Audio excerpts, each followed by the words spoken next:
Barsamian. David is the founder and director of Alternative Radio, which allows us to hear political commentary and gain more information regarding what's going on in the world. The Dalai Lama stated in his book, Ethics for the Millennium, that as every political figure knows, they are no longer the only ones with authority in society. In addition to that of newspapers and books, radio, film, and television together, we have an influence over individuals unimagined 100 years ago. This power confers great responsibility on each of us who as individuals listen and read and watch. We too have a role to play. We're not powerless before the media. The control switch is in our own hand, after all. So far as investigative journalism is concerned, the Dalai Lama said, "I respect and appreciate the media's interference. Not all public servants are honest in discharging their duties. It is appropriate, therefore, to have journalists, their noses as long as an elephant's trunk, snooping around and exposing wrongdoing when they find it. At the same time, it is vital that the investigator does not act out of improper motives. Without impartiality and due respect for the other's rights, the investigation itself becomes tainted." In a seminar on the life and teachings of Naropa, Trungpa Rinpoche discussed dealing with situations, what is right and what is wrong. If you relate with a situation, he said, in terms of your conscience or your perceptions, it means you don't actually relate with the situation at all. You have no idea of understanding it. This seems to happen in general in life. You have to try to understand situations as precisely as possible, he said. You could look into sticky situations in terms of cause and effect and gain some understanding of it. Or you could think, if I become involved, it'll just get me into contact with bad vibrations. So I'll have nothing to do with that, and you seal yourself off completely. He goes on to say that this is happening in present-day society, particularly the young generation, that was us at the time, doesn't want to have anything to do with society, let alone understand it, because it's something ugly, something terrible. This creates tremendous confusion and conflict. Whereas if people were to get into society and try to understand what is wrong, there might be some intelligence coming out of that. Complete rejection without discrimination seems to be the problem. It was in that talk that he spoke of needing reassurance as an effigy with only one eye, not being able to see everything going on because of a fixed view. So without spending more time with this introduction, let's all welcome David Barsamian, an investigative journalist with a trunk that reaches across the world.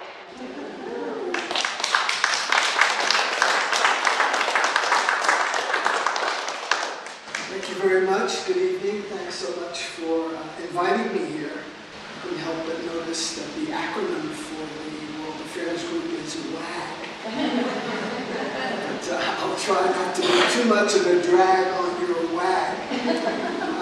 I was talking to Janet a few moments ago, and I have a history with Naropa. I used to teach at Naropa Institute in a past life when I was an Indian sitarist. And Trungpa liked Indian music very much. He had spent some time in India, and he knew a little bit of Hindi, and I also knew Hindi. So I remember playing once for him at 1111 Pearl Street, which is now the Boulder bookstore, for those of you who go back, way back to 1978. I know it's prehistory, when there was only one place to get cappuccino and espresso in Boulder, and there was nothing but white bread.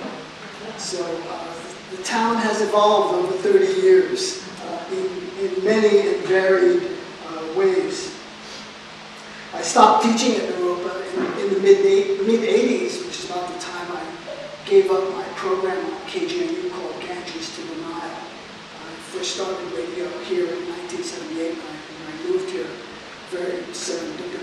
The serendipity was rather extraordinary because KGNU just went on the air.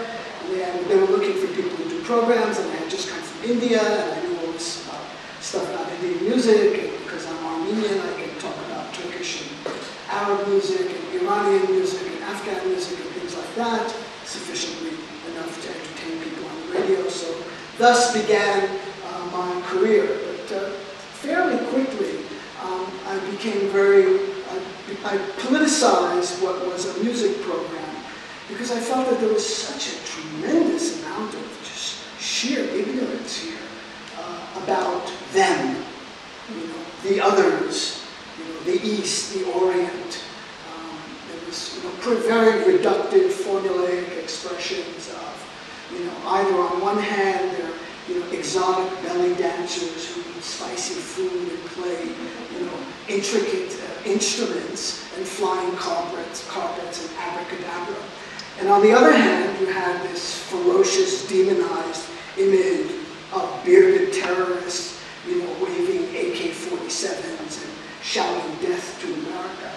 Well, in between those two heavily cliched stereotypes are great civilizations, great languages, great musics, not just Arabic, but Urdu, Pashto, Bengali, Farsi, Turkish, a whole range of musics, poetry, excellent cuisine. So to talk about the Islamic world of 1.2 billion people as a kind of a monolith puts one at an enormous disadvantage in trying to understand reality. And if we don't have the information, as Jefferson used to say, information is the lifeblood of democracy. And I've kind of taken that and extended it, and I say information is the oxygen of democracy. And if you don't have oxygen, you can't survive.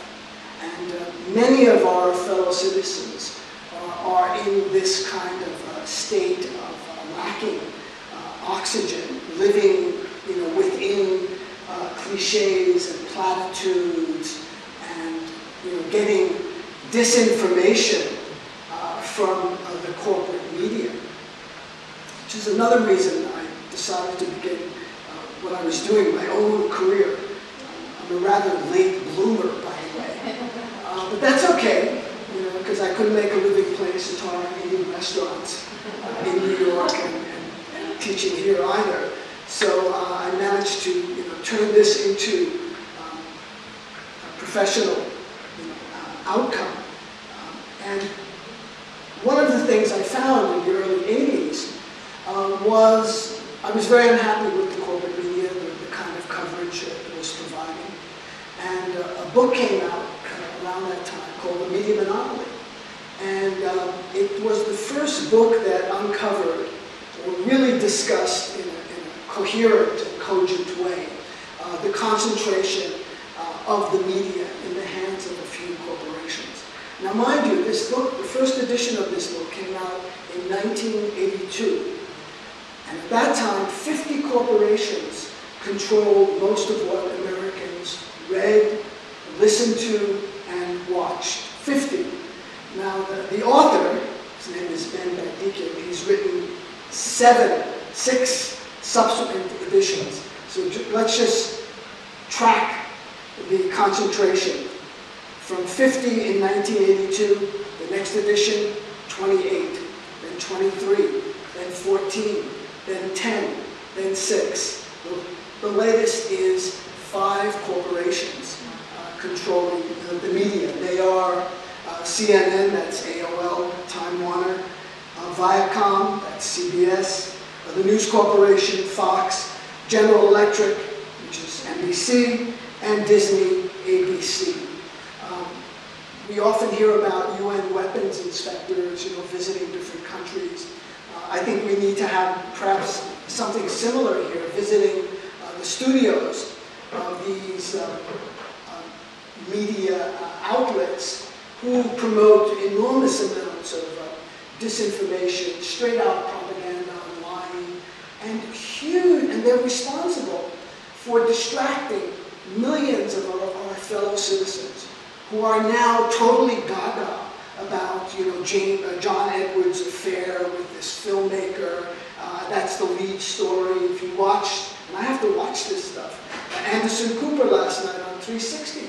I mean, it was a very, detailed report with interviews and, questions being asked and analysis and this and that. Maybe that's the CNN crew. Yeah. Hold on. It's the BBC.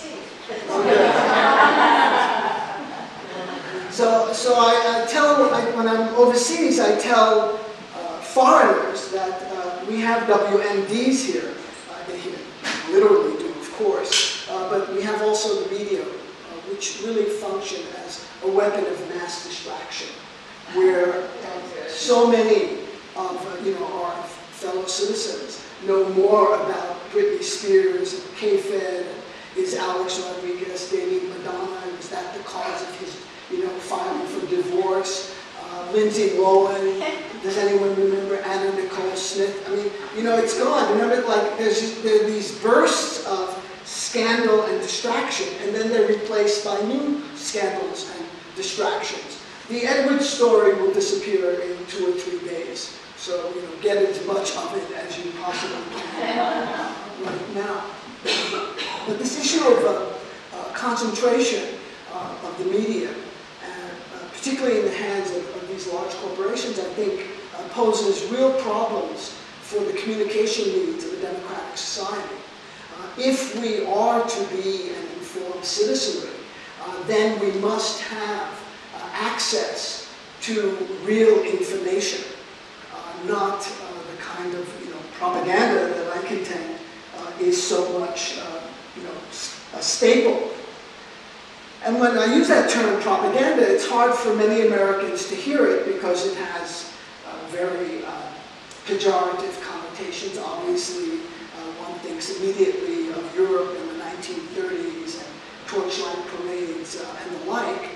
In fact, it has a very deeply religious origin.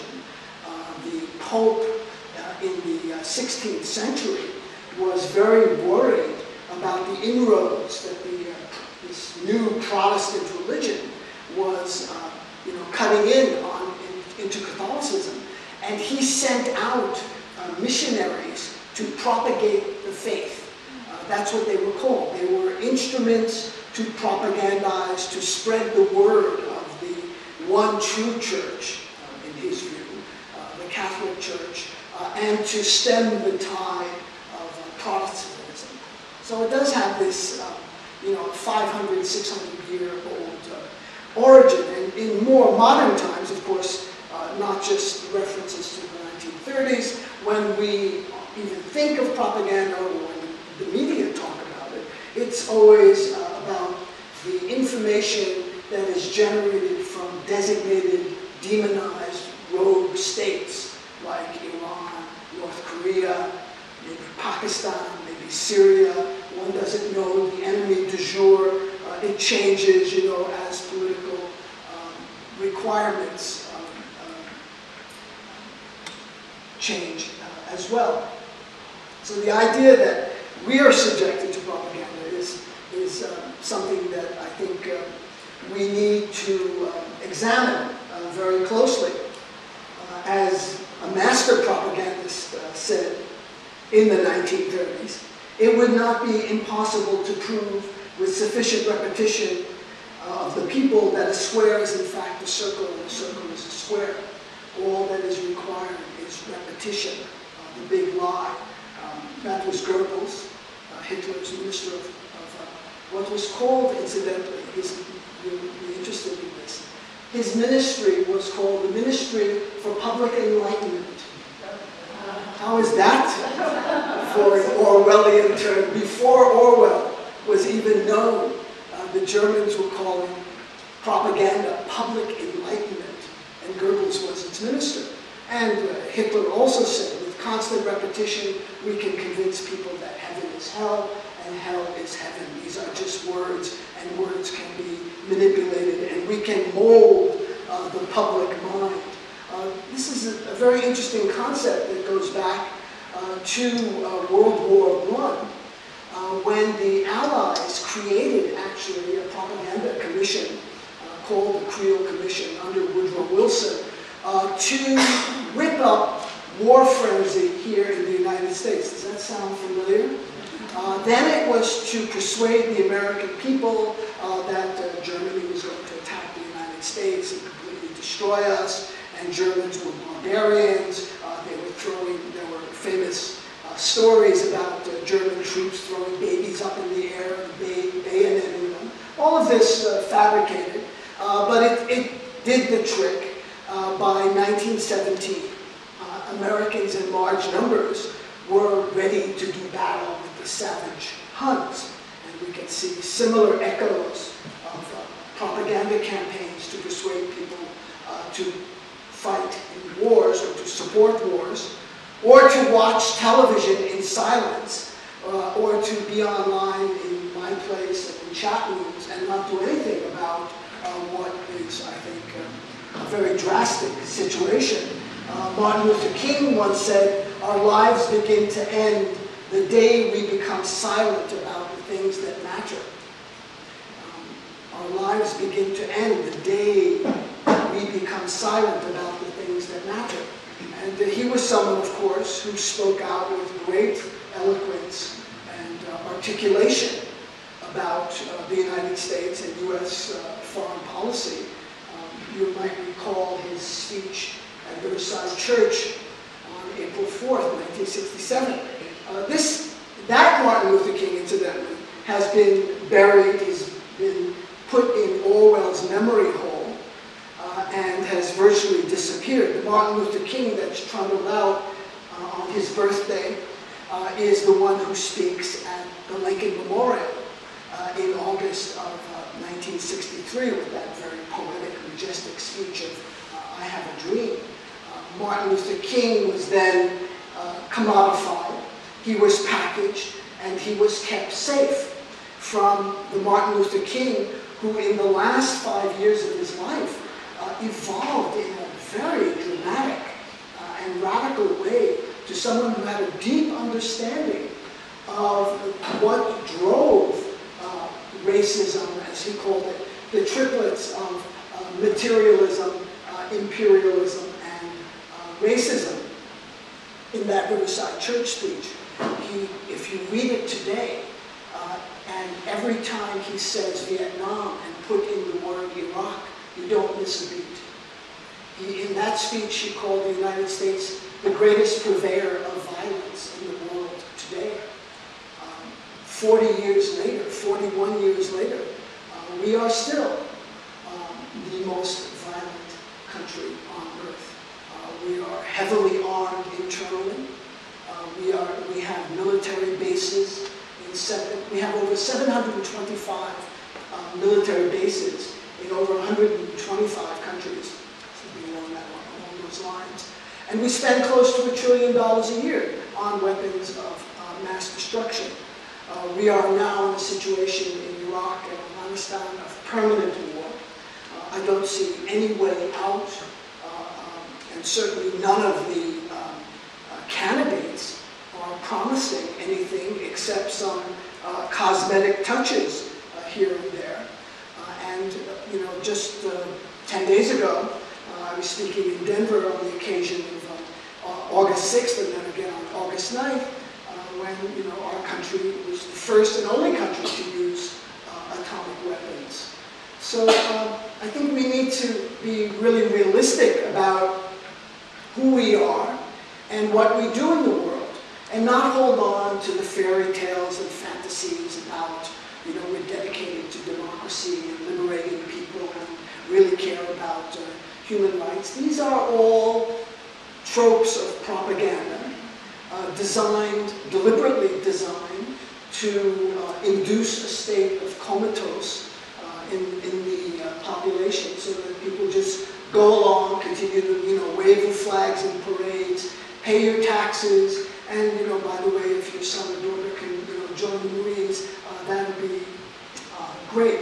So I think we need to be realistic about what the United States is, its good things and its bad things.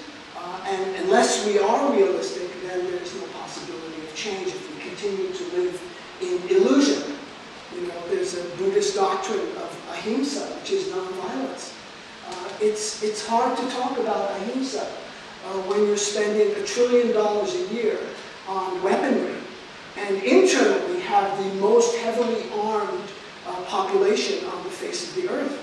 I've recently been in what you might think dangerous countries like Syria and Lebanon and Egypt and Iran and Pakistan and India, and you could walk out 2, 3 o'clock in the morning and you won't have any problem. Most people won't have any problems. There isn't the level, particularly of random violence, which you find here in churches and supermarkets and post office. People just flying off because they have access to weaponry. So it's definitely something that we need to look at as a people. Now, I do want to talk a little bit about independent journalism and what alternative radio is doing. I began here locally, and then I started distributing nationally and internationally in 1986. And I've been trying to bring to you, at least here locally on KJNU Wednesday evenings at 6, voices that you might not otherwise hear, and certainly won't hear in the corporate controlled media. And particularly, and I see myself as a kind of hunter and gatherer. I go out, and not only do I bring Chomsky and Howard Zinn and voices, Michael Parenti, Angela Davis, people that might be more familiar to you as Americans, but also voices from the other side, like Amal Saad Hurriyat from Lebanon, Rami Khouri from Lebanon, Saad Ibrahim from Egypt, Sunita Narayan from India, Vandana Shiva from India, Arundhati Roy, Fatima Bhutto, brilliant 26-year-old woman from Pakistan, who is a niece of Benazir Bhutto. I did an interview with her in Karachi. And also, I did a program when I was in Delhi, when there were big demonstrations against China, because the Olympic torch was about to arrive in Delhi, and 20,000 Indian police turned up and completely blockaded the city. You couldn't get anywhere downtown to where the Olympic torch ceremony was being held because of a tremendous amount of popular opposition to the Chinese policies in Tibet. And while I was in Delhi, I talked to one of the activists and produced the program, Yudan Okatsa, and that was also broadcast on alternative radio. So alternative radio is independent. It has no government money. There's no advertising. There's no, Citicorp or Archer Daniels Midland or Lockheed Martin or any of these other corporations that support, let's say, for example, the NewsHour with Jim Lehrer or the Charlie Rose Show, both on what is called PBS, but what I call Petroleum Broadcasting Service, since they seem to adore corporations like ExxonMobil and Chevron Texaco. And I just saw one tonight where they are promoting themselves as green environmental corporations. Incidentally, speaking of ExxonMobil, I want you to know that the $50,000 speaking fee that I was given to here tonight by the Waggers, I'm turning that over to ExxonMobil tomorrow. I mean, your heart has to go out to them. They recently, they've had a really rough couple of years.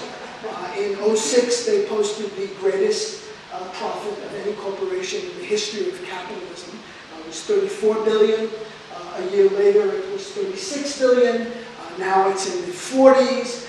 And and they just posted the greatest net profit of any corporation in 1 quarter, which is close, I think, close to 12 billion.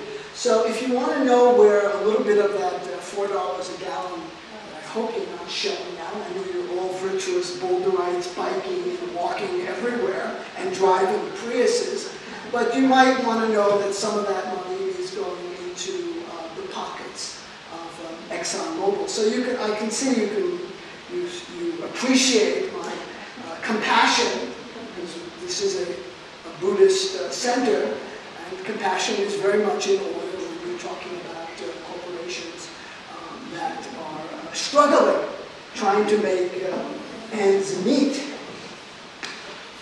So what AR is about, I'm independent, that means I can really do whatever I want. Since I'm not looking over my shoulder, and I can do a program on genetically modified organisms, GMOs, or I can do a program on Monsanto and its toxic Roundup-ready pesticide, which is being used in third world countries and destroying indigenous agriculture in many respects. Since I'm not getting any advertising or support from them, I'm completely free to then attack them. It's curious why there aren't more alternative radios and Democracy Nows out there, why we're just a handful of independent and radical. Radical in the best sense, radical in the Greek sense of the word, which means going to the root, not staying at the surface, which is exactly where the corporate media stay. You know, they go straight to the surface of a story and they stay there. They never, you know, really penetrate into, you know, why things happen. Because to explain the why might lead to very uncomfortable revelations, you know, about U.S. policy and U.S. involvement in the rest of the world. So we're living in a kind of fairyland, you know, where we're the good guys, you know, and there are bad people out there that want to do bad things to us. And it's a very simplistic formula, which, again, if you adopt and adhere to, will not lead you to any understanding of reality. You know, actions have consequences. And I'm going to show you a very unusual photograph that I can say with certainty none of you have ever seen. It's the cover of my book with Eqbal Ahmad on there. And we'll just hold it up here. It's the cover of the book, Terrorism, Theirs and Ours. And this is the great communicator. Anyone here old enough to remember Ronald Reagan? No. He was a two-time president, Hollywood actor. He's over here. He's known as the great communicator. He had a great gift for gab. And these are the Afghan Mujahideen, who were later to become the Taliban and Al-Qaeda. At this meeting, incidentally, this is the head of John Poindexter, National Security Advisor, who was later indicted and convicted for crimes during the Iran-Contra scandal. He was given pardon by Bush's daddy, Bush #1. He is a CIA official. And many of these were the leaders, these were the freedom fighters, as Reagan called them proudly. He called them the moral equivalent of our founding fathers.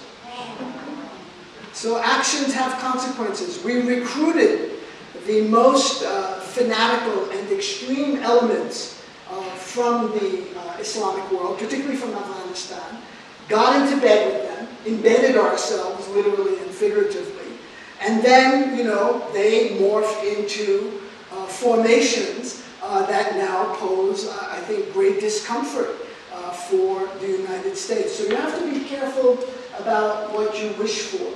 The title of this book, Terrorism, Theirs and Ours, is also interesting in terms of the uses of propaganda, because terrorism is only discussed about the horrible things that designated enemies might do. What the United States does around the world is not considered terrorism. That's foreign policy. That's a peace process. That's a roadmap. It may produce collateral damage, another term of propaganda, but you know, that's the way the cookie crumbles. I'm going to read to you, actually, a little bit. Eqbal Ahmad, extraordinary man. He was born in India in 1933 or 34. He was never quite sure. He went with his older brothers to Pakistan during the partition of India in 1947, so he grew up in Pakistan. And he was a great intellectual and totally fearless, and would always speak truth to power. You know, the kind of reputation, for example, that Chomsky has, which is richly deserved in this country, of speaking truth to power. And Ahmad unfortunately died in 1999, but I had a chance to do this book with him. And he was extremely prescient. And he was trying to, you know, understand the whole landscape, not just the barn, you know, that Edward Hopper would paint, you know, not just the farmers from a wife, you know, painting, but the complete landscape, you know, why things happen. And and he had made this comment to me when he was in Boulder, just 6 months before he died in October of '98. He told me Osama bin Laden is a sign of things to come. This is 1998. Hardly anyone had heard of bin Laden at that time, outside of a few people in government and a few what are called area experts. And so I asked him, well, what do you mean by that bin Laden is a sign of things to come?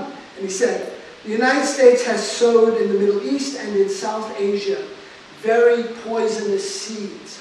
These seeds are growing now. Some have ripened and others are ripening. An examination of why they were sown is required. Missiles won't solve the problem. Missiles won't solve the problem.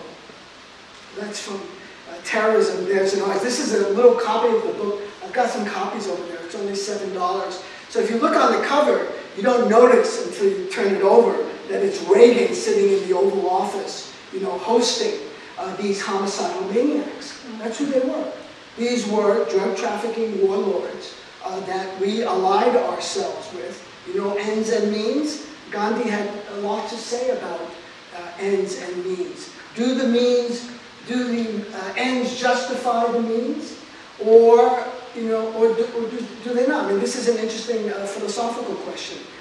Gandhi clearly came down on one side of that argument, as did Martin Luther King Jr., as did Nelson Mandela, and many others.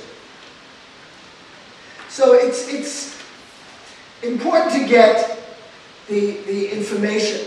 And one of the things that I talk to Chomsky about, there are 2 new books with Chomsky over there. I'm sorry to make this into a commercial, but one is called What We Say Goes, which is actually something that Bush's father said when he was telling the rest of the world, you know, obey. Because, you know, that's when you peel off the veneer of, you know, diplomatic finesse and, you know, all of the tact and the like. The U.S. behaves internationally like any other imperial power historically has acted. And it's pretty rough. You know, I remember Vandana Shiva, one of these remarkable Indian women that I've been working with for, you know, a number of years. She told me this crowbar incident. And this was back in the late 80s when the U.S. was pushing, you know, so-called free trade, which is another term of propaganda. There's nothing free about free trade. Free is free. In fact, whenever you hear the word free, you should, you know, get your hackles up a little bit and get on edge, because usually there's some propaganda element to it, like the free press, free trade, free world. You know, you always hear the President of the United States is the leader of the free world. And so free trade is heavily managed, it's heavily controlled, it favors US corporations, but that's what's called free trade. India, which developed independently under Nehru after independence in 1947, was not anxious to jump on board the US, you know, juggernaut of free trade. Globalization, which essentially means open your markets, eliminate your social welfare programs, eliminate all of your ration programs, because in countries like Pakistan, people are extremely poor. In India, Bangladesh, if they don't have rations for oil, for rice, for wheat, they'll literally starve to death. And so all of that was going to go under free trade. And the US negotiator at the time, this is according to Vandana Shiva, who told me this story, was having a lot, encountering a lot of resistance from her Indian counterpart. I forget her name, but it was a woman. And then finally she got she got totally fed up with the Indian negotiator, and she said, if you don't open up your markets, we're going to break it open with a crowbar. So that didn't quite make the front page news, or wasn't featured on National Public Radio's morning edition or All Things Considered, but people have memories, particularly in the East, which is very rich in oral tradition, by the way. People that you may consider as technically illiterate are in fact highly literate, in Iran, can recite poetry from Rumi, from Hafiz, from Saadi, verses and verses, but these are technically illiterate people. I found that also in India and Pakistan. Rickshaw drivers could recite couplets, poetry, very sophisticated poetry in Urdu, in Bengali, in Hindi, and the other Indic languages. And people have memories. People have memories in Iran, for example. In July of 1988, July 3rd to be precise, I'm sure I don't have to tell this audience because you've heard this story so many times, an Iranian Airbus was flying in international airspace, and it was shot out of the sky by a US cruise missile launched from the USS Vincennes, which was on, quote, routine naval maneuvers in the Persian Gulf. All 290 passengers were killed on the Iranian plane. It was unarmed. It was a clear act of international terrorism.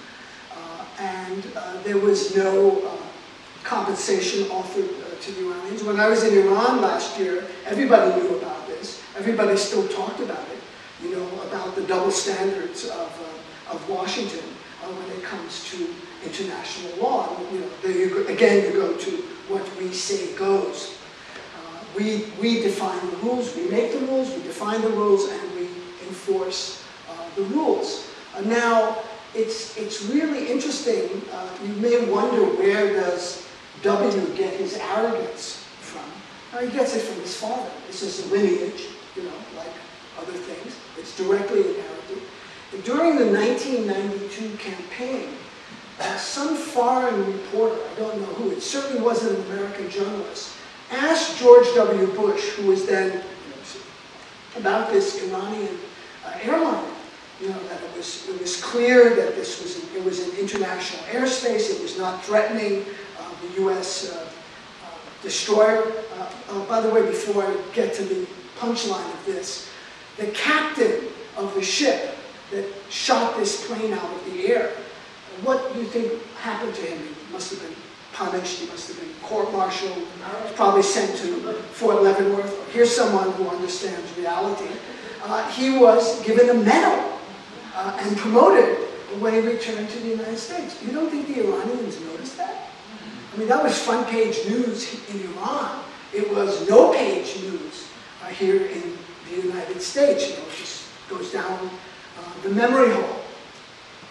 So coming back to 1992, Bush is confronted, a rare example of anyone in power being confronted, but a foreign journalist occasionally can get away with it, and said, well, what about this plane? It was in international airspace. It was shot out of the sky. Are you going to apologize? Are you going to pay compensation to the victims' families? And I'm quoting. You want to know where W gets his arrogance? I don't care what the facts are. I will never apologize for the United States of America. Period. Punct. Fini. That's it. On to the next, episode. So actions have consequences. People have memories. Iran has memories of when the United States destroyed democracy in that country, which is the subject of my book, Targeting Iran, among other things. A flourishing democracy in the 1950s, led by a moderate, Sorbonne-educated man named Mohammad Mossadegh, who had the probably naive understanding or belief that the natural resources, that is oil, in Iran should benefit the Iranian people instead of banks in New York and London. Clearly, Mossadegh did not understand what Henry Kissinger later called realpolitik, how the world really operates. It operates on behalf of people with power. Mossadegh nationalized the oil wells in Iran, and he started using the money to benefit the Iranian people. What was the response? And he was, democratically elected. This was across the board a very popular move in Iran, since Iran was incredibly penurious and impoverished, and people were starting to benefit from the oil revenues. The response from our country, one never knows what adjective to use here properly, because most of the time I feel it's their country and not our country, but okay, let's stay with convention and I'll say our country, was to destroy democracy in Iran by organizing a coup d'etat. Dwight D. Eisenhower was the president. It was called Operation Ajax. Central Intelligence Agency was tasked, as they say, to overthrow the government. Kermit Roosevelt, the grandson of Theodore Roosevelt, was sent to Tehran to organize the coup. The coup was organized out of the US Embassy. It's very significant, because what happens 26 years later when there's a revolution in Iran and Iran seizes the embassy, because the embassy was the matrix, was the vortex for the coup in '53, and the student revolutionaries in '79 said, well, this could happen again. In fact, there's evidence to indicate that Carter was trying to foment the coup in Iran in '79. But in '53, Kermit Roosevelt goes to Tehran, and he recruits editors and journalists, as well as high military officials, and he does it in a time-honored fashion. There are no appeals to freedom or democracy or liberty or Jeffersonian values or any of that stuff. It's the time-honored values of currency, paying people off with huge wads of cash, which is exactly what's going on today in Iraq. How, Iraqis have been pacified, they've basically been paid off. As long as the money is flowing, they'll hedge their bets. They'll stay with the US. The moment the money stops or is reduced or someone else offers more money, they'll move on, because this is not any, there's no loyalty here. And so Roosevelt paid off Iranian journalists and editors. This was a black propaganda campaign. You see how the media is used. And this was a very important coup and a very important moment in US history, because the '53 coup became the template for all subsequent CIA coups. In fact, there was one in the very next year overthrowing and destroying another democracy in Guatemala, using the same techniques. So the CIA coup in Iran was the template. It was the model for which all other coups to follow would emulate. And the media were used. There were articles written that Iran was going to become Sovietized. It was going to become a Russian colony. You wouldn't be able to practice Islam. You'll have to learn Russian. Basically the country will be sold to Moscow. So you had that, just a din, a propaganda din of that, just repeated over and over again. The coup occurs. Mossadegh is overthrown. The democracy is destroyed. The Shah, who had been in exile in Rome, is flown back to Tehran on a Central Intelligence Agency plane. He sits on the peacock throne. He unleashes 26 years of tyrannical, draconian rule, which we supported and embraced fervently, leading directly to the Islamic Revolution and Ayatollah Khomeini of 1978 and 1979. Actions have consequences, and we don't have a media system, we don't have an educational system that educates, we don't have a media system that informs. You know, Eisenhower, who I just mentioned, the godfather of the Iran coup, on January 17, 1961, as he was giving his farewell address in the White House, you know, as Kennedy was about to enter and take over, he warned the American people about the dangers of the military-industrial complex. Imagine this coming from a five-star general, you know, the commander of all Allied forces in Europe, you know, hugely decorated. He's warning the American people about the dangers of the military-industrial complex. Well, you know, if he were to come around today, he greatly underestimated that complex. It has completely mushroomed and enveloped the political culture, the economy. We are in a constant state of warfare, either about to attack countries like Iran or attacking and occupying countries, and occupying other countries 50, 60 years, you know, after they were defeated, like Germany, Italy, England, putting in weaponry in Poland, in the Czech Republic to protect them supposedly against an Iranian attack. I mean, again, we live in the world of Orwell. I mean, it's magical thinking. You know, pigs fly in this world. Iran, I study the area very carefully. Iran has never said a word about Poland or the Czech Republic. They probably don't even know where it is. You know, it's certainly not a target for the Iranians. Yet, you know, the U.S. is trying to whip up, you know, support for what, you know, promises to be a very catastrophic war, if it in fact occurs. So to get back, sorry, I'm not speaking chronologically. You see, I'm kind of off the cuff and I improvise. But to get back to Iran, that was very, very significant.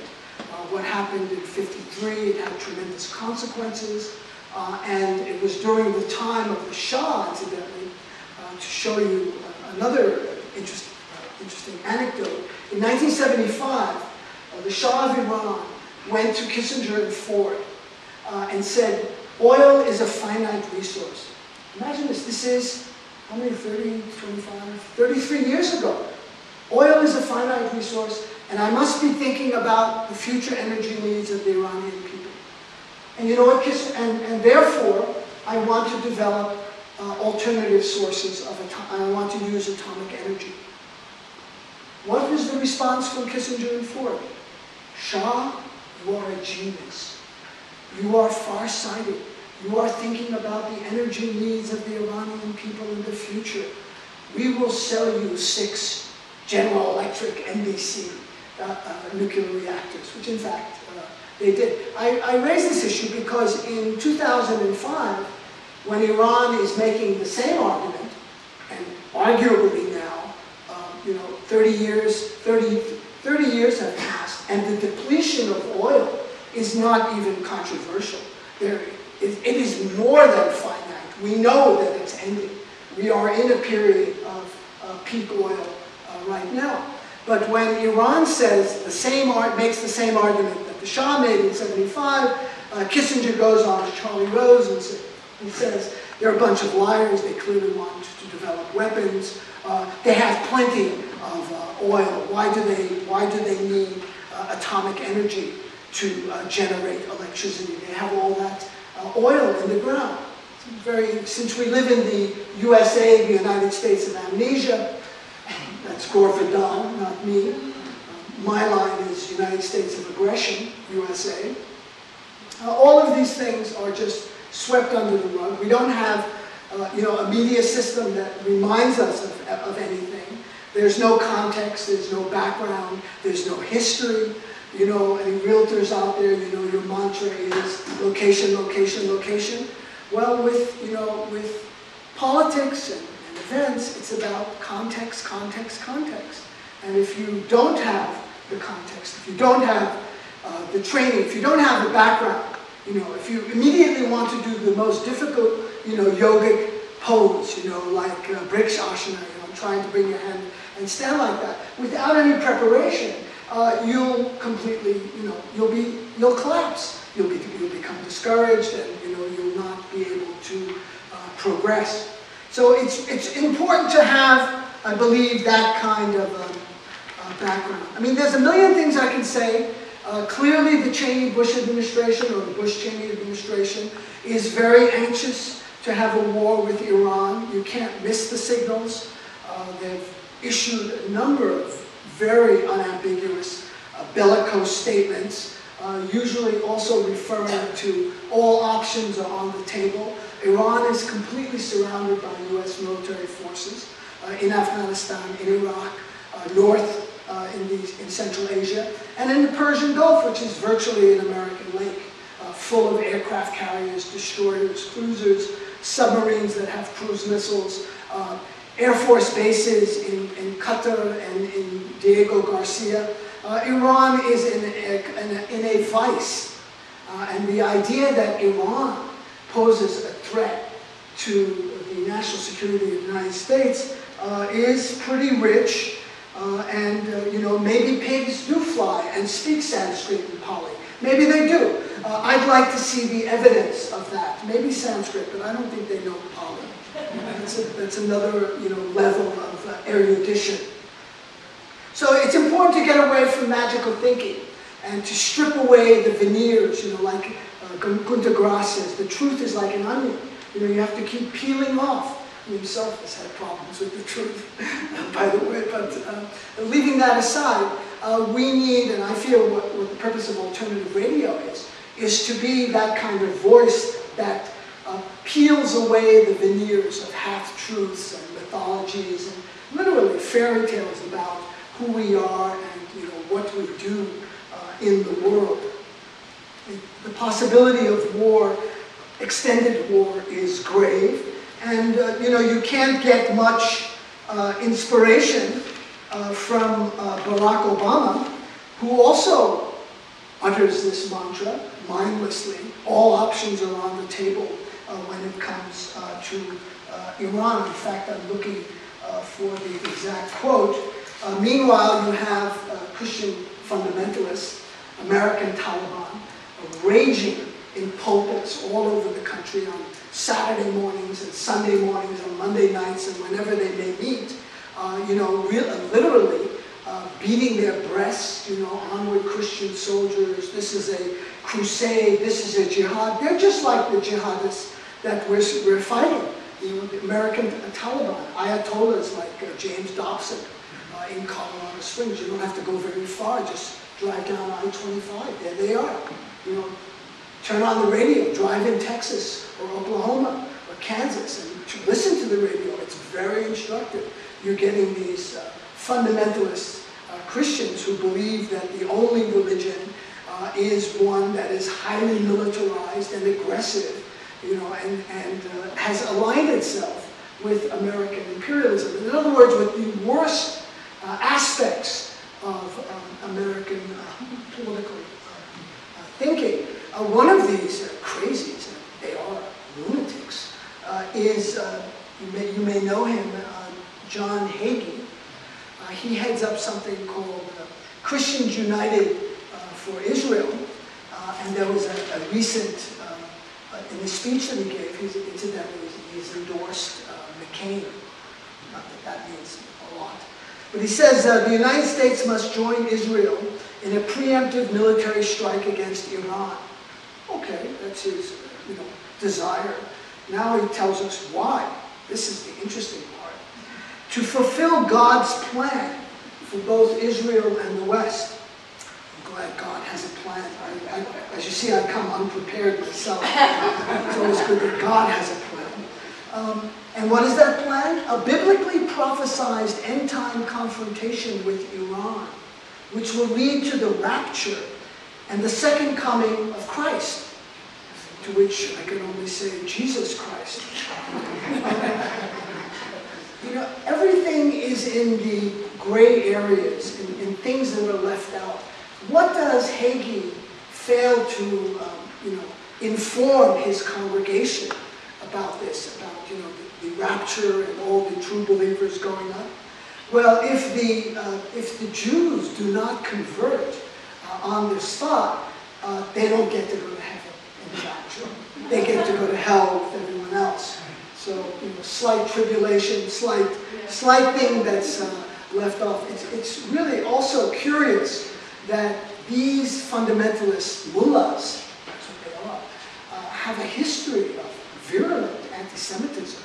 Their organizations for decades have been mind springs for the most hateful and venomous attacks on Judaism.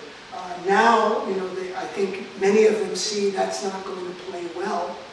Let's change the tune. But I don't think it changes their underpinnings, their real theological and ideological bases. So I'm going to close. That's an applause line. And I don't want to let this criminal regime that we live under get off the hook. We are ruled by warlords. They are guilty of monstrous crimes. Crimes that any first-year law student at CU, which doesn't have a very good law school for I understand, could argue and win in any court of law. There's been a lot of virtuous hand-wringing and breastfeeding about Karadzic, being arrested, and Milosevic, and the other Balkan war criminals, and they weren't exactly paragons of virtue. But compared to this gang, in terms of scale of crimes, they're almost saints. They're arhats, as you would call them in Buddhist terminology. Saints, literally. This regime, and I call them a regime, has been guilty of grave breaches of the UN Charter, US law, the Constitution, the Geneva Convention. I mean, it's literally, as Doug Moe used to say of the Denver Nuggets, a no-brainer. And hardly anyone is talking about it.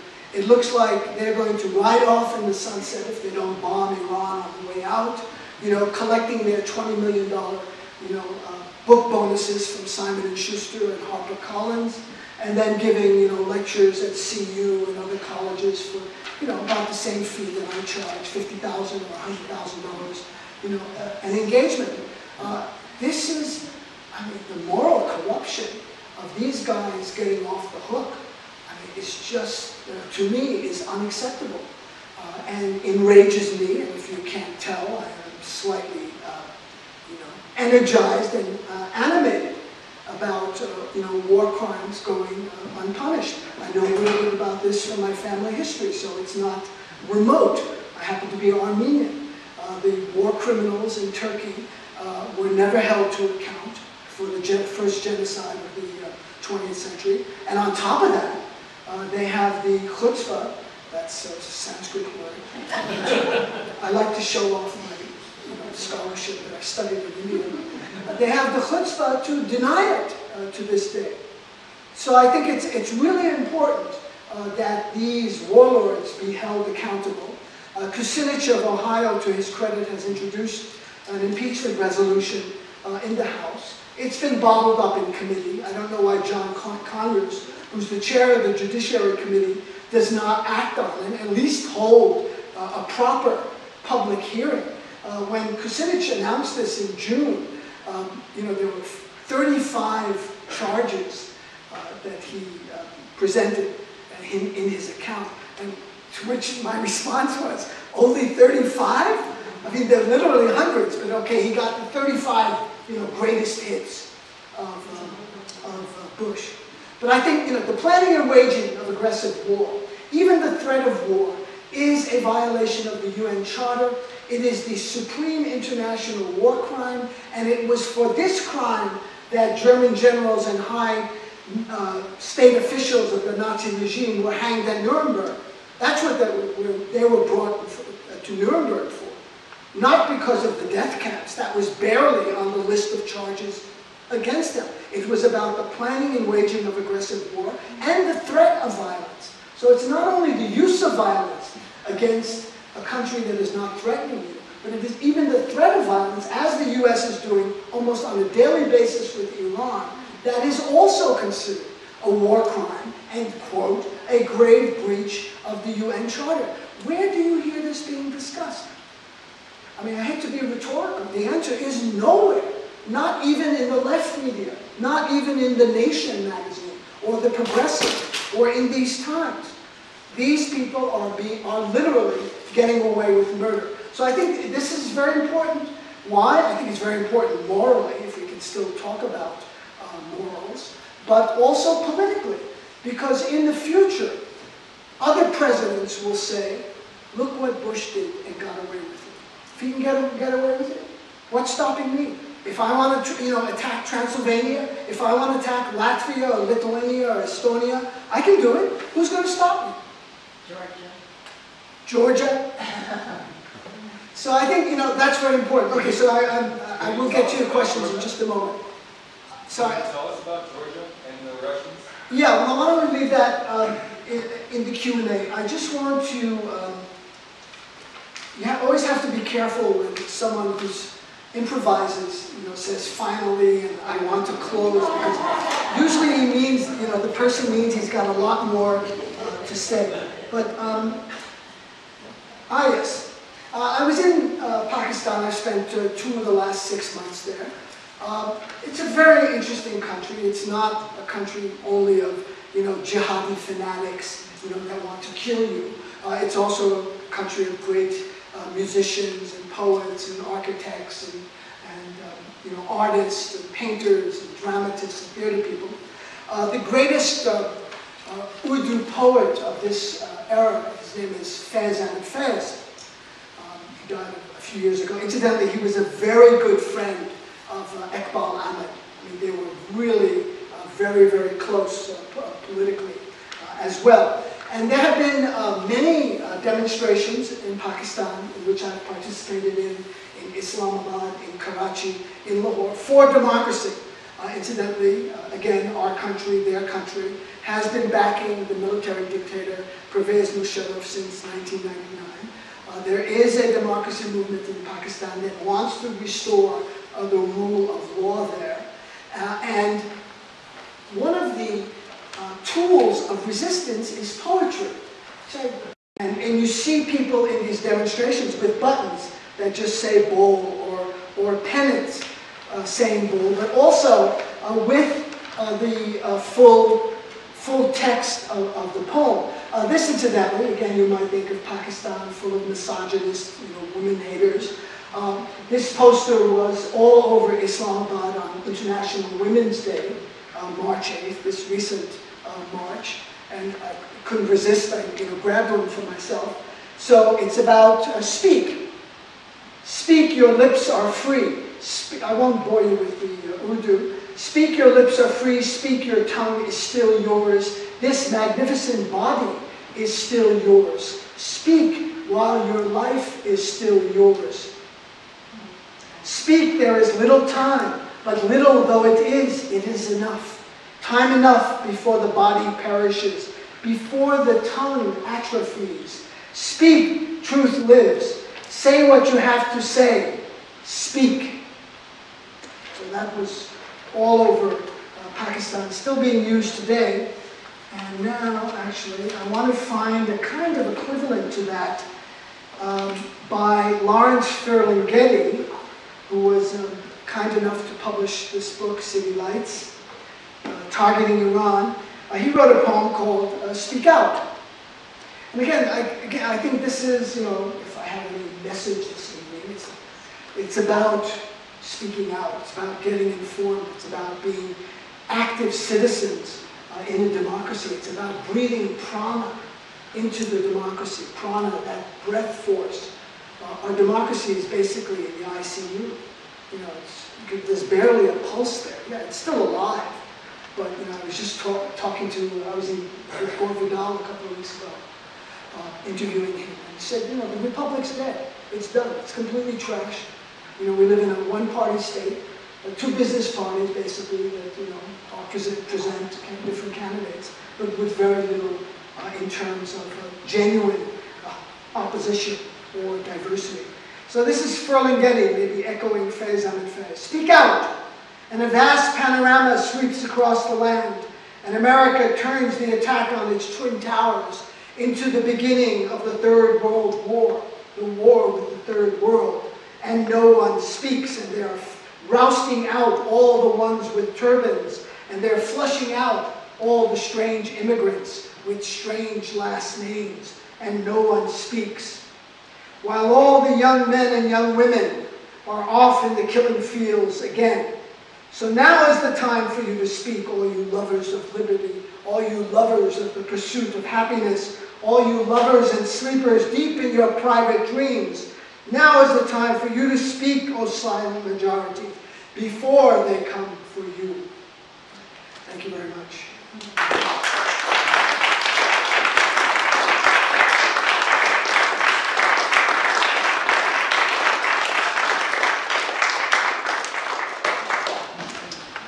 You want to answer that question? Start out?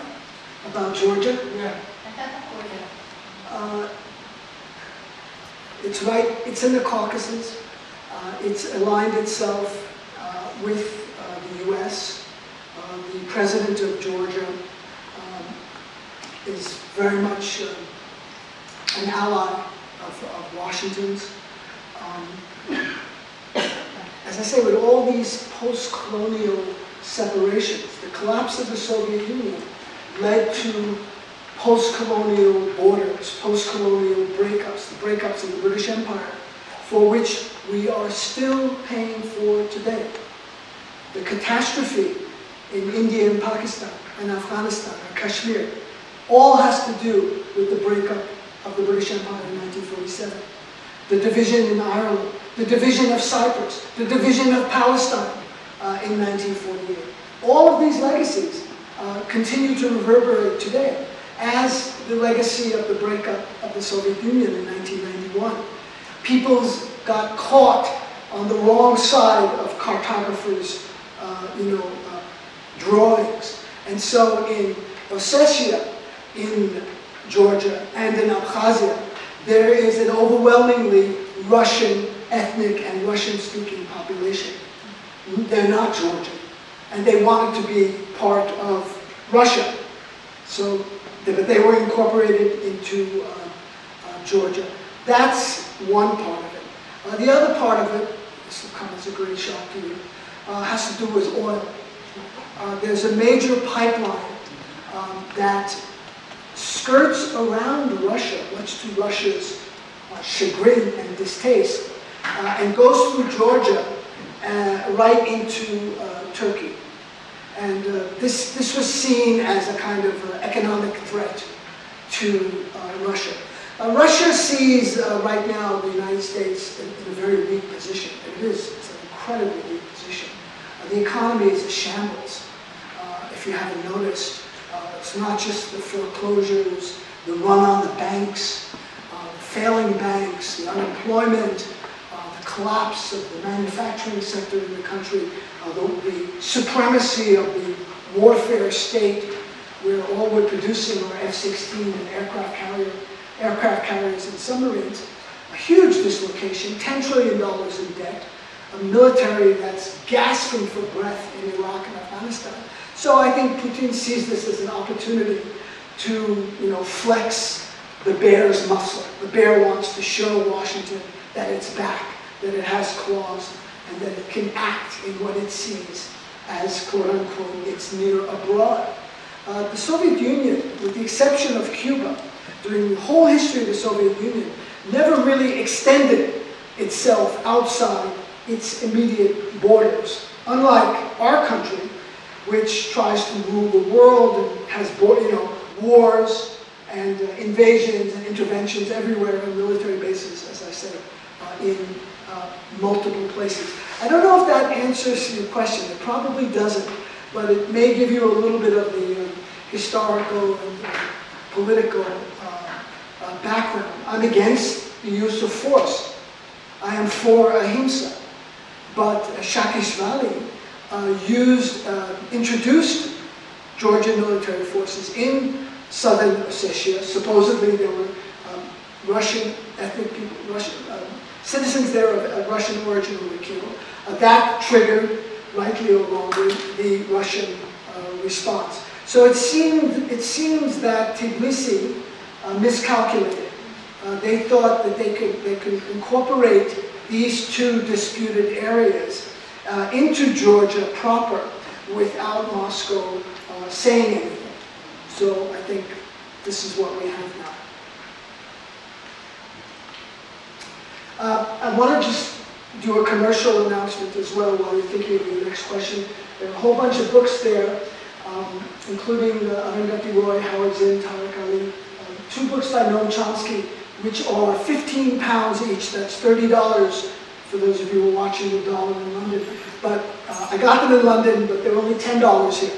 So those are bargains. Imperial Ambitions and What We Say Goes. They really are the 2 best books I've done with Chomsky. The City Lights book, Targeting Iran, is only $12. And there's another great bargain over there.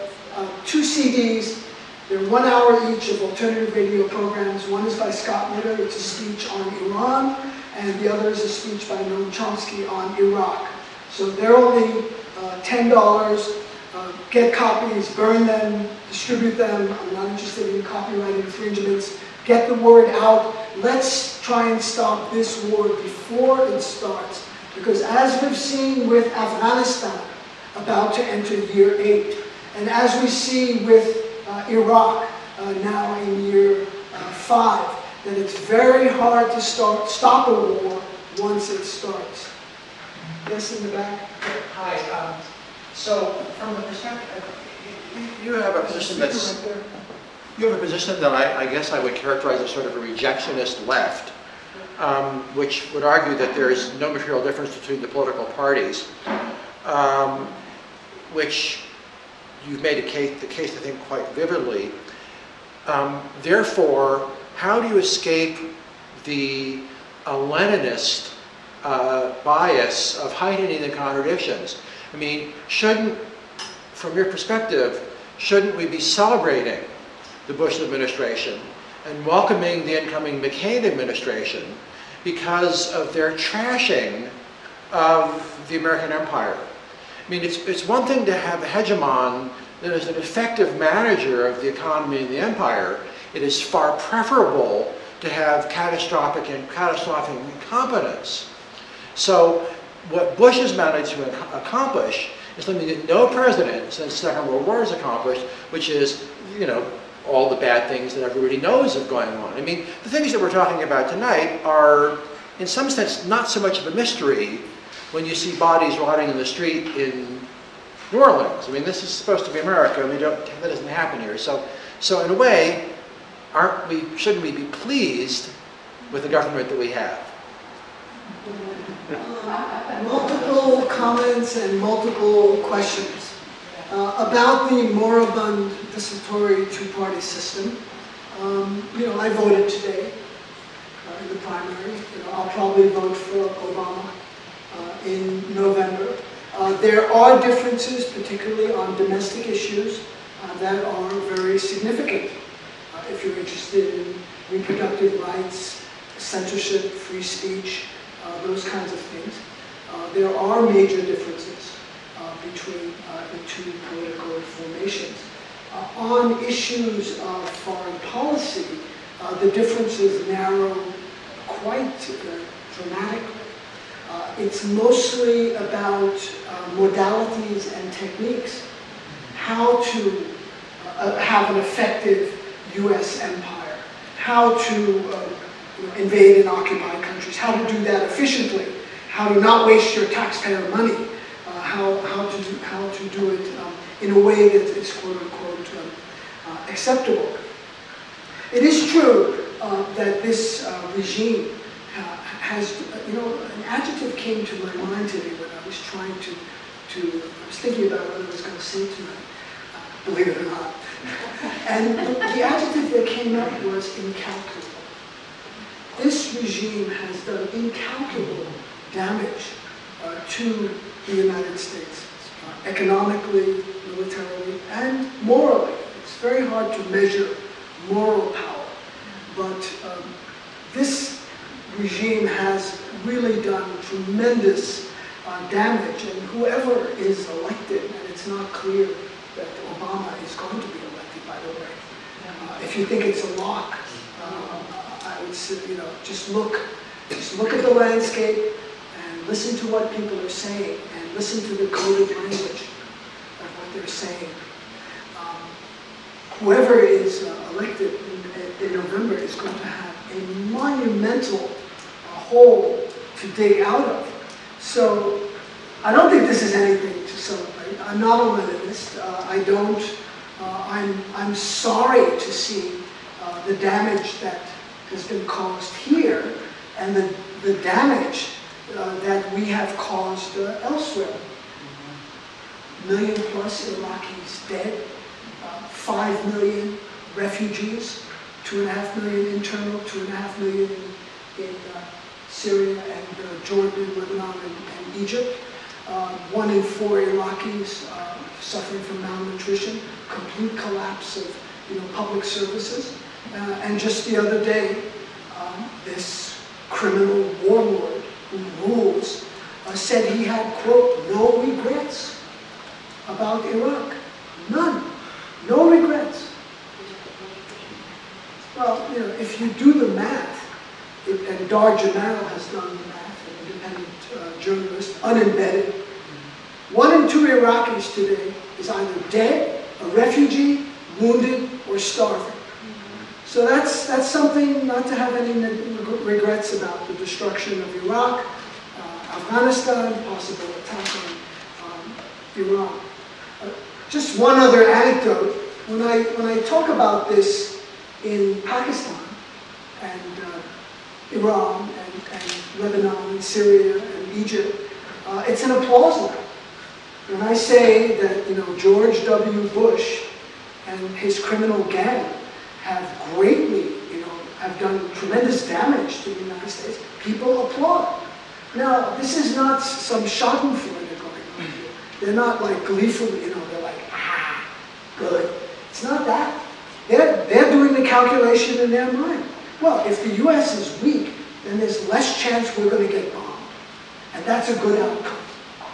So that could be one good thing that may result from this.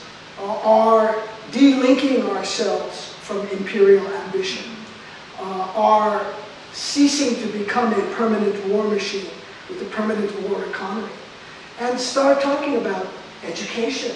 What a radical idea. Healthcare, alternative sources of energy, restoring the environment. Not only are we facing peak oil, we're facing peak water. Water is going to be the major issue, geopolitical issue, in the next 30 or 40 years, if we survive that long. Yes? Hi. You can I guess the microphone. they want to use the microphone. Homeland Security is recording this. Mr. McKenzie wanted us to speak clearly into the microphone. Clearly identify yourselves, Yeah. Social security. home address, Why don't we just do that? mother's maiden name. You have a very powerful voice. I listened to you on KBOO in Portland, Oregon, and I partly came here I just want to see what this voice looked like. I'm sorry to disappoint you, but I can see with hair like this why I do it. No, I'm saying, good. For me. Your voice represents 30 years of hard work and patience, and I'm sure you started out kind of small, like you said, here on KGNU. Things are different now with the internet. You mentioned Dar Jamal. What are your ideas about people who want to speak out now, like to maybe save, not spend 30 years, like get a voice out there, and if you want to talk about things, like, we're getting a lot of less than wonderful information about alternative energy. I use biodiesel myself, and I know that it can be made out of algae, and there's people doing this. There's no government funding, and when I tell people about it, a lot of them just don't believe me. Or they say, how hard was it to convert your truck? I say, just go to the gas station and I pay them. Things like that. So there's a lot of information, you know, that could be investigated and brought forth. But it's a little different tack than what you're doing, like the political exposure and stuff, you know. Yeah, so that's my question. Like, what do you recommend? Like, what are the techniques? What are the avenues that are open today? Well, this question comes up, you know, in every single meeting I address. You know, what can I do? We are very fortunate in this country. We're incredibly advantaged. We have tremendous opportunities to speak out. We have tremendous access to information. But it requires an engagement. It requires an intellectual curiosity. It requires a certain skepticism. I hope you don't believe anything I said tonight on face value. Check it out yourself. Find out about that Iranian jetliner. Maybe I invented that whole story. Maybe I invented that thing, you know, that Bush's father said. You know, I'll never apologize. You know, investigate for yourself. Just as, oh, David said it's the Dharma. It's not. It's when you own the information, it becomes yours in your own voice that it becomes real. Not when you just, you know, like rote learning in school. You know, you learn the tables. It's not yours. You need to be able to, you know, put your identity, your framework, and your, you know, tom on it, your flavor. Another Sanskrit term. So, what is there to be done? There's a million things to be done. You know, and here in Boulder, you live in Portland, right? Yeah. So, I mean, there's KBOO there, there's great organizations there. Here in Boulder, we have KGNU, community radio station. It's one of the best stations in the country. Every one of you should, you know, be at least morally supporting it, if not financially, and listening to it, telling people about it. We have the Rocky Mountain Peace and Justice Center here, a tremendous organization that, you know, organizes events. We have the Left Hand Bookstore. You know, there's lots of groups here. There's environmental groups. There's the Boulder relocalization campaign. There's a tremendous farmers market movement here. And you know, Boulder is one of the centers of CSA, Community Supported Agriculture. And these are very important and very significant political movements because we are delinking ourselves from corporate agriculture, from corporate advertising, which drives us to buy corporate agriculture and its products. All of these things are not without consequence. So what I do tell people is to find something. I don't know what that might be. Teaching English to immigrants. There's so many people here that would like to learn English, you know, that have come here from different countries. There are lots of things to do. You could volunteer for, you know, for different organizations. It does help to be in a community. It does help to have, you know, allies.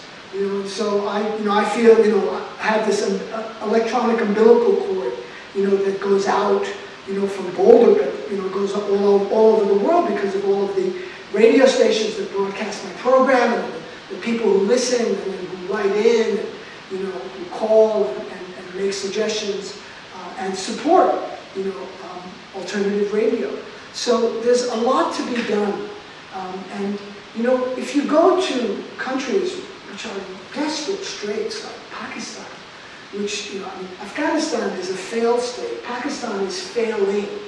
I mean, it's teetering on the edge of, you know, of collapse. There's no electricity, there's no fresh water, the price of wheat has just skyrocketed. I mean, we are not facing those kinds of life and death issues.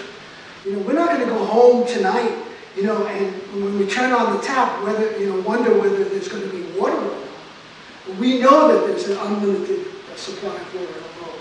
That's going to change very soon, all in your lifetimes, very, very soon. So we are not, you know, burdened with those kinds of crushing liabilities. We have so much room for maneuver.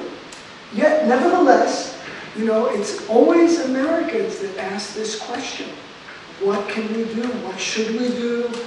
This is what I'm doing. This is my dharma. Radio public speaking. I've got a mouth. I know how to use it. I know some vocabulary. You know, I know some languages. So this is what I'm comfortable with. You know, I'm not comfortable with organizing a food bank or having, you know, organizing a garage sale for indigent refugees or immigrants. I can't do that, and I don't try to. So finding something that you feel is authentic, that is yours, I think is really important. And if you can find allies, it helps. It helps to have comrades, in the good sense of the word comrade. Yes, sir.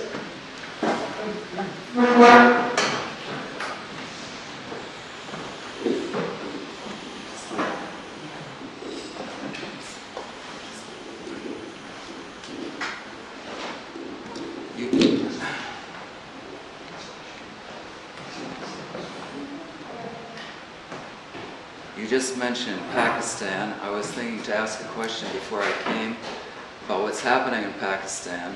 But first, I'd like to say that I go to Nepal frequently, and what's reported is invariably, I've never seen an accurate report about Nepal, including Monthly Review, New Left Review, and so on. They're not even close to being accurate to what's going on. So Nepal is a little bit smaller pond than Pakistan, but things are changing in Pakistan. So what's happening, this is my question, but specifically, Petroleum Broadcasting Service, or whatever, has had a number of, coincidentally, shows. Like Bill Moyer's Friday Night had this video, I forget her name, who might have been seen to be an apologist for Musharraf. But she was talking about the feudal structure. It was a husband and wife team. No, that was earlier on Charlie Rose. That was actually, I have a question. Right, and after that was Imran Khan. So I have a real question about Imran Khan, because he was talking. I thought, well, it was sense. The husband and wife team, the new ambassador, seemed nice and so on, but knowing what party they're from and so on, I had questions about it. But the woman, whose name I forget, who was on Bill Moyer's show, was not really an apologist for Musharraf. She had dinner with him, if you heard about that. And it was a video made from that. But I thought she brought up an interesting thing about the feudal system in Iran. So if democracy is coming, you know, after the Indian partition, and it's largely been a military state, I mean, what is happening? And also, who's telling it straight? And you've been there, so I can't resist asking. I've written a long article about this called Pakistan After Benazir. It's on my website. There's a huge blog about it. If people are interested, I can give you kind of a capsule kind of overview. Pakistan is very much a feudal state. It developed in very different ways from India, which was led by Nehru after the partition in 1947, which was a bloodbath. About 1 million people were killed, 12 million were displaced, and as I said earlier, it has led to ongoing conflict over Kashmir. Today, 5 people were killed in Kashmir. This is a burning issue, unresolved from that period. And major wars between India and Pakistan. These are both nuclear-armed states. India, the birthplace of Buddha, has weapons of mass destruction, has not signed the non-proliferation treaty, which Iran, incidentally, has signed and is being held to the wall against by Washington. And states like Israel and Pakistan and India that haven't signed the treaty have a blank check, permanent get out of jail pass. They can do anything they want. That's a side issue. To understand Pakistan, you also have to understand the U.S. foreign policy. It was Washington felt very threatened by Nehru and non-alignment. Washington even then wanted, you're either with us or you're against us. We don't want any of this gray area, well, I might be with you, I may not be with you, because that's what Nehru and the Bandung movement Bandung is the city in Java, in Indonesia, where there was a historic conference where all the leaders of the Lanka Line movement came together for the first time, including Zhou Enlai of China, and the CIA tried to assassinate him on that particular trip. Sukarno of Indonesia, Nkrumah from Ghana, Nyerere from Tanzania, Kenyatta from Kenya, Tito from Yugoslavia, Nasser from Egypt. All of these leaders and the movement posed a great threat to the US. They didn't want anyone to be neutral. And so what did they do? They immediately engaged Pakistan, they recruited Pakistan into a series of military alliances with the United States, including SEATO and CENTO, also known as the Baghdad Pact. Pakistan became highly militarized. In other words, the United States did to Pakistan what it had done historically to Latin America. It has always allied itself with military formations in those countries because they considered the military the most reliable element in those countries. You know, you call somebody, you want someone to pick up the phone. You want to know, and they know how to take orders, they obey. And so Pakistan immediately becomes a client state, and it's not of the United States, and it's not a mystery why, because it felt very threatened by India, which is a much larger and more powerful neighbor. So it thought if it rode the U.S. force, it would, be safe. And so American military bases are established in Pakistan. For example, Gary Powers' U-2 spy plane, that took off from a base in Peshawar, right in the so-called tribal areas, which is the scene of so much fighting today. The U.S. had a spy base inside of Pakistan. Pakistani military officers would come for training here. Musharraf was trained at Fort Bragg. The former head of the ISI, the Inter-Services Intelligence, which is the most powerful group inside of Pakistan, and really the secret force that runs the country, the ISI. Its former chief studied at Fort Leavenworth and at Fort Benning, Afshat Kiani. He is now the head of the Pakistani armed forces. Pakistan also had a British-constructed Jagirdar or Zamindar system of large estate holdings, agricultural holdings, controlled by a handful of families. These were not broken up when Pakistan became independent. Unlike India, where Nehru, just because of the sheer power of his personality and because of his connection with Gandhi and for various other reasons, was able to break this landlord-dominated system. So it was broken in India, it was intact in Pakistan. Meanwhile, the military is getting more and more powerful, being fed by the US, billions of dollars going to Islamabad, bases being established. Zia-ul-Haq, Pakistan then was recruited also into the Middle East.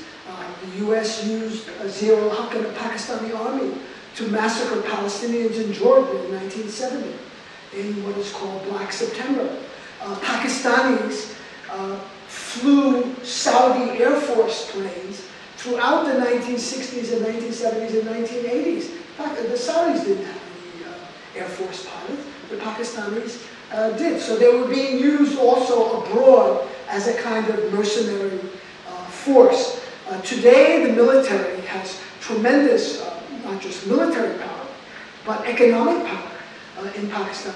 As I have been wont to say, and for those of you who have heard me say this before, in an exclusive interview I did with Yogi Berra, a great American philosopher, I asked him, Yogi, can you explain, how should I explain Pakistan to Americans? He said, it's very easy. And now, Yogi, he's very perceptive and astute, but he has some problems with math sometimes. He doesn't quite get his numbers right, but this is what Yogi said. He said, tell people 50% of Pakistan is owned by these 20 feudal families, and the other 90% is controlled by the military. So that gives you a kind of flavor. We've been backing Musharraf since '99. There was an election, a virtual coup d'etat on November 3rd, 2007, when I was in Pakistan. Draconian laws, press censorship, political dissidents were arrested, thrown in jail, and you had this reaction, this democracy movement. Then Benazir is murdered on the 27th of December. The elections, which were to be held on the 8th of January 2008, were postponed until February. They're held on February 18th. And Musharraf is routed at the polls. And also, interestingly, which was not reported here widely, all the Islamic parties were also routed at the polls, which showed, at least in this instance, that large numbers of Pakistanis are not interested in a kind of Talibanization of Pakistan, the kinds of outcomes that have happened, let's say, in neighboring Afghanistan. So there's a lot to say. I could speak on the topic for hours and not even get anywhere near it. Benazir Bhutto herself, in her death, was eulogized as a martyr, as some kind of great Democrat. She was a wretchedly awful woman. She enabled the Taliban. She invented the Taliban. I'm sorry to say this, she was a very nice woman. She was articulate, educated at Harvard and Oxford, and I'm sure knew the distinctions between Cabernet Sauvignon and a good Merlot. But, that's not about what politics are about. She was incredibly corrupt. Her husband, himself, who is now running the other major political party in Pakistan, was thrown into jail. Twice her government was dismissed on corruption charges. And as I said, she enabled the Taliban to come to power in Afghanistan. So that's Benazir. None of that came out. How about Imran Khan? Imran Khan is a celebrity. He's kind of the Britney Spears of Pakistan. He's very handsome. He has a full head of hair. This counts for a lot. Hair matters. We know. I'm going to start a program called Hair Matters. Just analyze that.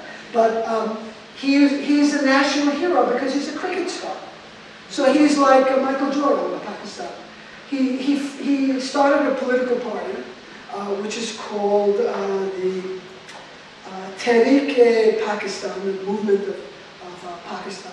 As far as I can tell, it consists of himself and 4 of his best friends. That's it. He has no political support inside the country. Historically, he's aligned himself with Islamic parties. He's made deals with them. Yet he comes, even Amy Goodman was completely hoodwinked by him, treating him like a head of state, goes to his hotel room in New York. What do you think about this, Mr. Khan? What do you think about that? Not knowing, she caught a lot of flack from people like me and Tariq Ali afterwards, who told her this guy is a complete invention. He's a public relations fabrication. So he has no impact whatsoever beyond, being on NPR and speaking really good English. And being good looking. What about the loss of the election by the Islamic parties? Well, what about democracy? That's what I was getting at. How can you get democracy from a few? Okay, this is the same way, democracy. When you talk about democracy, is there democracy? Is there democracy in Pakistan? Or can there be democracy? Can there be democracy in the United States? We're so worried about other countries. And we think of this democracy as something on a shelf that we can just, pick off and say, here, we'll send it to you, have it in Afghanistan, have it in Jordan, have it in Egypt, have it in Syria, etc. I'm going to just quote the Nobel Prize winner from Iran, Shireen Ebadi, who has suffered terribly under the government in Tehran. She's no friend of Ahmadinejad or the Ayatollahs. She's a human rights lawyer and advocate and a judge. She was fired from a judge, senior judge in Iran. But Ahmadinejad doesn't want women in high places. But she said, democracy cannot be delivered out of the bomb bay doors of a B-52 or from an F-16 or from an Apache helicopter gunship. It has to come from inside the country. It can't be imposed. So in terms of Pakistan, there is a democracy movement there. There are different currents swirling in Pakistan. But the United States has never historically supported democracy in Pakistan. It has always supported the military and the most retrograde formations inside that country. During the war with Afghanistan, that all came out in full relief. I don't want to have a extended conversation with you on this. Please look at this article where I've laid this all out. They're still supporting the same thing, so can it be or cannot be? Bush is still supporting Musharraf. This is true. However, within the last week, there's now been a movement in Pakistan to impeach Musharraf. So if they can do it, a country with tremendous disadvantages, with huge problems, if they're able to mount such a movement, what's happened to the world's greatest democracy? And so I think on that note, I'd like to thank you all again for coming, and I'd be happy to talk to you, sign some books, get some CDs, get an alternative radio catalog, sign up on my mailing list. Thank you very much for being here.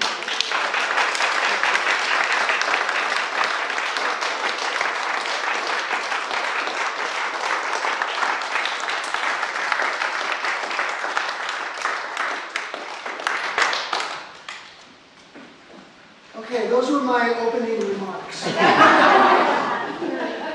I have my prepared speech. Janet said I